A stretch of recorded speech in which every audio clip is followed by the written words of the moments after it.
Roasting vegetables is a really, really good way to bring out the flavour of your vegetables, to cook them and to actually make them last a bit longer. So roasted peppers, for example, roast them in a little bit of olive oil, 15, 20 minutes, half an hour, something like that. And then if you want to, you can put them in a bowl or a jar, cover them with olive oil, and they will last in the fridge for a couple of weeks. And you've got something really nice and handy to just add to some salad leaves, maybe a bit of feta cheese, and a little bit of dressing, something like that.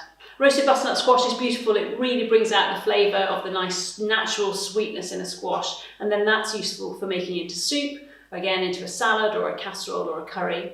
And finally, roasted cauliflower is delicious actually. Cauliflower on its own, maybe not so exciting these days, but actually dust it with a bit of cumin, a bit of salt, put it in a really hot oven and just fast roast it for 15 or 20 minutes. Whether you eat it straight away or whether you use it to make soup or whether you use it as a salad or just as a little nibble, it's a really delicious way to use cauliflower.